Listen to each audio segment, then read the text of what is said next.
ఇప్పుడు నా question answer రాలేదు. 4 కోట్ల జనాభా 1,50,000 మంది దగ్గర ఉద్యోగాలు అడగడం ఏంది? ఒక్క పాయింట్ చెప్తాను. ఇప్పుడు మన దేశంలో 7 లక్షల గ్రామాలు ఉన్నాయండి. ఈ 8 కోట్ల మార్వాడి జనాభా అని అన్నారు మీరు. 8 కోట్ల 8 లక్షలు, నాకు తెలిసి 8 కోట్లు ఉంటారు. ఒక్క నిమిషం, 8 కోట్లు ఉంటారు. ఈ 8 లక్షల గ్రామాల్లోకి ఈ మార్వాడి సమాజం అంతా పోయింది. నేను దేశమంతా తిరిగినాను కాబట్టి చెప్తున్నాను. సారీ, 8 కోట్లు కాదు, 80 లక్షలే. అది 80 లక్షలైనా సరే 8 లక్షల గ్రామాలకి వీళ్ళు డిస్ట్రిబ్యూట్ అయ్యారు. ఓకే, తెలంగాణలో 2014 నుంచి పెద్ద ఎత్తున సౌత్ ఇండియాలోకి తెలంగాణలోకి వాళ్ళందరూ వచ్చారు. ఇప్పుడు 2014 నుంచి వచ్చారు. అంతకు ముందు ఉన్న వాళ్ళు తెలంగాణ మార్వాడీలు, వాళ్ళతో ఇబ్బంది లేదు మాకు. నేను చెప్తున్నాను కదా స్పష్టంగా. రోజు చార్మినార్ కట్టినప్పుడు వచ్చిన మార్వాడీలతో మాకు ఇబ్బంది లేదు. 1950లో ఉన్న మార్వాడీలతో మాకు ఇబ్బంది లేదు. 70లో ఉన్న మార్వాడీలతో మాకు ఇబ్బంది లేదు. వాళ్ళు part and parcel of the Telangana. 2014 తర్వాత నరేంద్ర మోడీ అధికారంలోకి వచ్చిన తర్వాత వన్ నేషన్ వన్ మార్కెట్ అనే పేరు మీద జిఎస్టీని ఎప్పుడైతే ఈ దేశంలో అమలు చేయడం మొదలుపెట్టిరో 2014లో ఏర్పడ్డ తెలంగాణలోకి 2015 నుంచి విపరీతంగా వలసలు వచ్చారు. వాళ్ళు వచ్చి మీరు అంటున్నారు కదా వాళ్ళకే మనం ఉద్యోగాలు ఇవ్వచ్చు కదా అని. నేనేమంటున్నానంటే మార్వాడీలు ఎక్కడైనా సరే వ్యాపారం చేస్తారు, ఉద్యోగం చేయరు. మనం ఉద్యోగం ఇస్తామన్నా కూడా వాళ్ళు రారు. ఈ తెలంగాణలో పెట్టిన కంపెనీలు వాళ్ళయే, సాఫ్ట్వేర్ కంపెనీలు వాళ్ళయే, హార్డ్వేర్ కంపెనీలు వాళ్ళయే. వాళ్ళు ఎక్కడ ఉద్యోగం చేస్తారు? వినండి, డెవలప్మెంట్ కాదు, అది మోనోపాలీ. ఇప్పటిదాకా మీరు ఏదో అన్నారు మొత్తం దేశ సంపదలో 42% వాళ్ళు ఇస్తున్నారు. That shows the monopoly of the Marwaris. ఒక కమ్యూనిటీ దేశ జీడిపికి అత్యధికంగా కాంట్రిబ్యూట్ చేస్తున్నదంటే ఏందండి? మిగతా వాళ్ళని ఎక్స్క్లూడ్ చేస్తున్నట్టే. అది మీ గొప్పతనం కాదు. మిగతా కమ్యూనిటీస్ మీరు ఎక్స్క్లూడ్ చేస్తున్నట్టు. ఒక పాయింట్ పూజ గారు, కన్నీటి గాథలకు కారణమవుతున్నారు. ఇక్కడ ఎక్స్ప్లాయిటేషన్ జరుగుతోంది. ఏ ఫీల్డ్ లో జరుగుతుంది? మొత్తం మోనోపాలీ జరుగుతుందని అంటున్నారు ఆయన. మోనోపాలీ ఎట్లా జరుగుతుంది? అన్నిట్లో, అన్ని ఫ్యాక్టరీస్ లో. ఇప్పుడు సార్ చెప్పారు, ఏమన్నారు? చిన్న దుకాణంలు ఉంది, అక్కడ షాప్స్ పెట్టుకుంటున్నారు, అందరు వాళ్ళే బిజినెస్ చేస్తున్నారు అంటున్నారు. ఇప్పుడు బేగం బజార్ లో మీరు చూడండి, ఖాళీ మార్వాడి షాప్స్ ఉన్నాయి. తెలంగాణ వాళ్ళు కూడా ఉన్నాయి కదా షాప్స్. వాళ్ళే ఎట్లా, ఐ మీన్ ఎట్లా ఏరియా పట్టు ఉంటది అలా పట్టే షాప్స్ పెద్దవి మీరే, హోల్సేల్ మీరే, మ్యానుఫ్యాక్చరింగ్. ఇప్పుడు చూడండి, ఒక చిన్న విషయం చెప్తాను. ఇప్పుడు కొట్లాడైంది అంటారు. కొట్లాడైనప్పుడు ఒకరే ఒకరు కొట్లాడుకోరు కదా. ఇప్పుడు నేను ఒకరితే కొట్లాడుకోలేను. నాకు ఎవరైనా ఏదైనా చెప్తేనే కదా నేను రెచ్చగొయి మాట్లాడేది. కాదు, ఇప్పుడు ఆయన మాట్లాడిద్దాం. అక్కడ విషయం ఏంటంటే మోండా మార్కెట్ అనేది ఒక ఫ్యాక్టర్ కావచ్చు, but it's not a biggest factor. అది ఫ్యాక్టరే కానీ అదే మొత్తం కాదు. అక్కడ జరిగింది ఏంటంటే ఆ ఇద్దరి మధ్య గొడవ జరిగింది, వాళ్ళు కొట్టుకున్నారా తిట్టుకున్నారా అది ఎవరు పట్టించుకోపోతుండే. అక్కడ ఆ వీడియో ఎప్పుడైతే నీచ్ జాతీకా దూద్ బేజ్నే వాలే ఈ మాటలు మాట్లాడుకొచ్చారో ఆ సమాజం మొత్తం ఇక్కడ వన్ సింగ్ మార్వాడి గో బ్యాక్ అంటే మమ్మల్ని అందరినీ అంటున్నారా అనే రకంగా మార్వాడీస్ అందరు ఎలా అయితే వచ్చారో నీచ్ జాతీకా అని చెప్పి ఒక దళితుని తిట్టడం వల్ల దళిత జాతి మొత్తం వచ్చింది. తన నుంచి క్లారిటీ తీసుకుంటారు. చూడండి, ఇదే దాడి, ఇదే మాట్లాడనిస్తలేరు. మీరే మాట్లాడనిస్తలేరు. ఇంటరప్ట్ చేస్తున్నారు, మీరు వ్యాఖ్యానం చేస్తున్నారు. ఒక నిమిషం తను మాట్లాడండి పూజ గారు. కాదు, ఇప్పుడు చూడండి, ఇప్పుడు నేను ఒక మాట మాట్లాడితే శ్రీనివాస్ నేను ఇప్పుడు ఒక మాట మాట్లాడానా, శ్రీనివాస్ గారు నాతో ఎన్ని మాటలు మాట్లాడి ఏమని చెప్పారు? మీరు నాకు మాట్లాడనిస్తలేరు అని చెప్పారు, అంతే కదా. అట్లనే అందరు సైకాలజీ మెంటాలిటీ వేరేగా ఉంటుంది. ఇప్పుడు సర్ లాంగ్వేజ్ చాలా పొలైట్, చాలా అలా మాట్లాడారు, ఓకే. అలానే ఆ సందర్భంలో అక్కడ ఎట్లా ఉంది సైకాలజీ మనకు తెలియదు కదా. సైకాలజీ అంటే మొత్తం కమ్యూనిటీని ఉద్దేశించి మాట్లాడాల్సిన అవసరం లేదు. కమ్యూనిటీ గురించి కాదు. See, one person has done a mistake. Kothari family నుంచి ఒకరు మిస్టేక్ చేశారు. బట్ మళ్ళీ మీరు వింటారంటే జిగ్నేష్ గారు బయట మళ్ళీ ప్లే చేస్తారు. బట్ ప్లే చేయడం వల్ల ఏమవుతుంది, తెలంగాణ ప్రజలు ఇంకా రెచ్చిపోయే అవకాశం ఉంది. అదే అంటున్నా, ఎందుకు మళ్ళీ అంటే ఈ కమ్యూనిటీ తిడతారు, ప్లే చేయొద్దంటారా? సో తర్వాత రాజా సింగ్ గారు కూడా మాట్లాడుతూ is an MLA, of course is a good politician to. So ఆయన ఏం చేశారంటే ఎవరైతే ఈ రకంగా మాట్లాడుతారో వాళ్ళని డాల్తాం అన్న రకంగా మాట్లాడుకోవచ్చు. అది కరెక్ట్ అంటారా? అది ఆయన ఎలా సైకాలజీ కాదు, సైకాలజీ కాదు, అది తప్పైతే ఖండించండి, అది ఆయన విషయం. లేదు తను మాట్లాడతారు. ఒక నిమిషం, కన్నీటి గాథలకు కారణమవుతున్నారు, మోనోపాలీ కారణమవుతున్నారు, ఏం చెప్తారు మీరు? మోనోపలి అనేది ఏమి ఉండదు. ఇప్పుడు షాప్స్ ఉంటాయా, ఇప్పుడు ఈ మధ్య చిన్న షాప్స్ కూడా వాళ్ళు ఎంత ఇబ్బంది పడి బిజినెస్ చేసుకుంటున్నారు, అది కొంచెం ఐడియా ఉందా? ఆన్లైన్ షాపింగ్ ఎంత అయిపోయింది, బ్లింకిట్, బిగ్ బాస్కెట్, స్విగ్గీ, ఏదైనా అంటే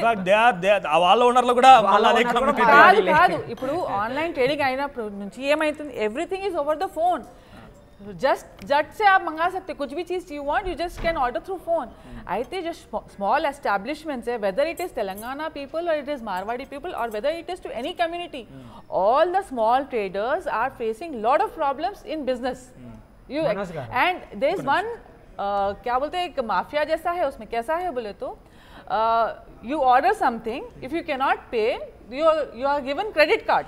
You can pay through credit card with 5% discount, 10% discount. So it's not talk about మనం మళ్ళీ మాట్లాడదాం, బట్ ఆన్లైన్ బిజినెస్ గురించి ఇంకో డిస్కషన్ తీసుకుందాం. బట్ ఇక్కడ గ్రౌండ్ లో ఎక్స్‌ప్లాయిట్ అవుతోంది, మీరు వచ్చి ఆఫ్టర్ తెలంగాణ కొన్ని వందల మంది వచ్చి ఇక్కడ బిజినెస్ పెట్టారు అనేది శ్రీనివాస్ గారు చెప్తున్నారు.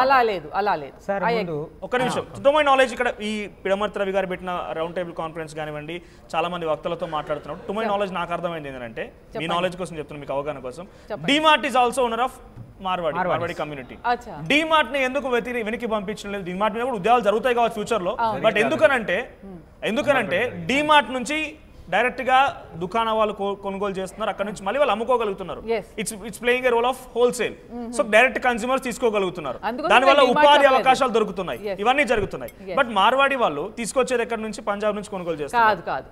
అలా లేదు, డైరెక్ట్ గా లైవ్ లో చెప్పారా చెప్పారు కానీ ఇది అలా ఇక్కడ నుంచి రైస్ కొనుగోలు చేయాలి, ఇక్కడ స్వర్ణగారుల దగ్గర నుంచి వ్యాపారాన్ని తీసుకోరు, ఉపాధి తీసుకోరు. You can visit any factory, you can see there అన్ని తెలంగాణ వర్కర్స్ ఉంటారు, బీహార్ వర్కర్స్ ఉంటారు, ముస్లిం వర్కర్స్ ఉంటారు, ఏ వర్కర్స్ అంటే ఆ వర్కర్స్ ఉంటారు. అలా ఏం లేదు, మేము వర్క్ చేసినప్పుడు, మేము వర్క్ చేయించినప్పుడు ఓన్లీ అవే కావాలా, మార్వాడి మందినే పెట్టుకుంటామన్నా అస్సలే లేదు. మేము యూనిటీ ఇన్ డైవర్సిటీ అండి. సార్ నేను దయచేసి నాకు ఒక నిమిషం టైం ఇవ్వండి, మాట్లాడండి. సరే, ఈ మూమెంట్ గత 8 సంవత్సరాలుగా కొనసాగుతుంది. ఇది ఒక బాయిలింగ్ పాయింట్కి వచ్చింది, ఇప్పుడు అందరూ మాట్లాడుతున్నారు. విషయం ఏంటంటే, తెలంగాణ ఉద్యమం జరిగిందే నీళ్లు, నిధులు, నియామకాలు, స్వయం పాలన, ఆత్మగౌరవం అనే అంశాల కోసం జరిగింది. ఈ ఉద్యమంలో ఉస్మానియా యూనివర్సిటీ చాలా కీలకమైన పాత్ర పోషించింది. అదే యూనివర్సిటీ ఈరోజు ఆ నినాదాలని కాపాడుకోవడానికి, ఆ విలువల్ని తిరిగి తెచ్చుకోవడం కోసం రేపు బంద్కు పిలుపునిచ్చింది. మేము ఆ బంద్కి సంపూర్ణంగా వీసీకే తరఫున మద్దతు ఇస్తున్నాం. ఒకటి, నీళ్లు మాయి నదుల మీద ఆనకట్టలు కట్టుకుంటున్నాం, మా నీళ్లు మనకు వస్తున్నాయి. నిధులు అంటే కేవలం ప్రభుత్వం నుంచి వచ్చే నిధులు మాత్రమే కాదండి, ఈ మార్కెట్లో వచ్చే లాభాలు కూడా మాకే చెందాలని. గతంలో ఆంధ్ర వాళ్ళు ఇక్కడున్న వ్యాపారాలు చేసి లబ్ధి పొందుతున్నారు, Telangana that is very important. Why Telangana people are agitating for what? ఏ లక్ష్యాల కోసం, ఏ ఆశయాల కోసం అయితే 1200 మంది విద్యార్థులు ఆత్మహత్యలు చేసుకొని చచ్చిపోయారో వాటిని చూపించండి, ఒక మార్వాడిని చూపించండి.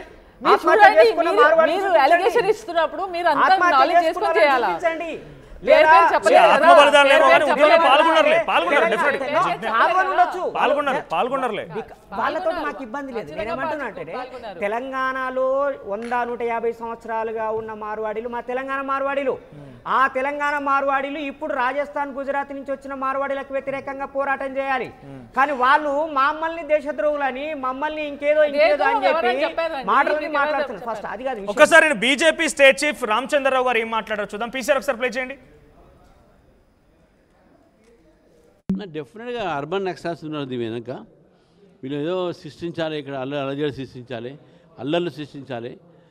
వాళ్ళు ఇటువంటి ఒక ఏదైతే సంబంధించినటువంటి సిచ్యువేషన్ క్రియేట్ చేసి రాజకీయ లబ్ధి పొందాలని కొంతమంది ప్రయత్నం చేస్తూ ఉన్నారు.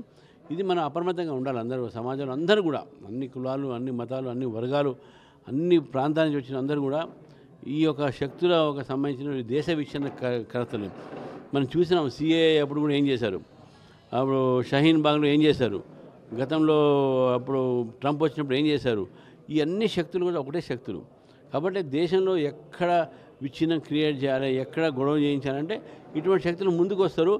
అమాయకుల్ని వీళ్ళు రెచ్చగొట్టి ఈ వాళ్ళ పప్పును ఉడికించుకుంటారు.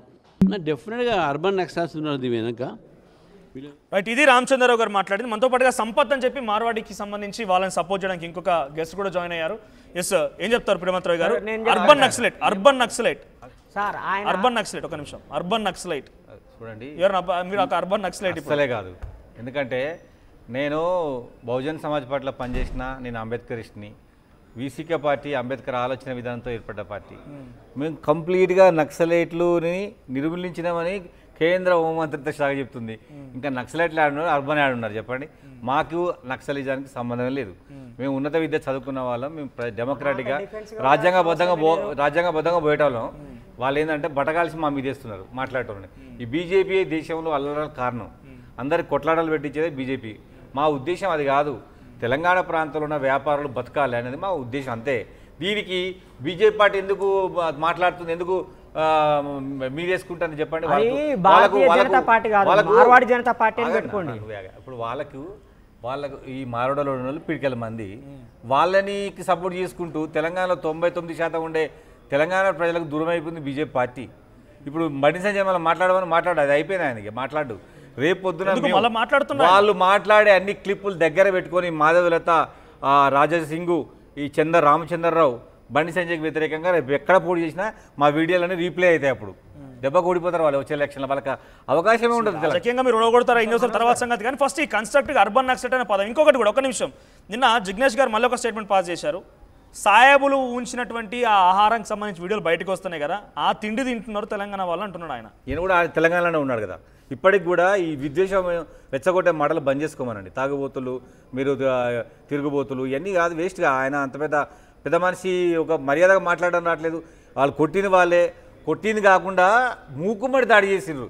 ఇప్పుడు క్షమాపణ కోరలే వాళ్ళు, అహంకారంతో, డబ్బు అహంకారంతో వీళ్ళని ఎదుర్కొందాం అంటారు వాళ్ళు. ఇప్పుడు సమావేశాలు పెట్టుకొని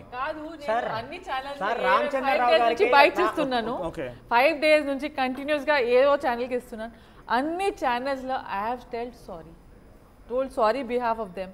जो भी गलती हुआ, I am here, I am telling on behalf of them sorry. అసలైన తొలి వెలుగు. ఫాలో వాట్సాప్ @తొలి వెలుగు official.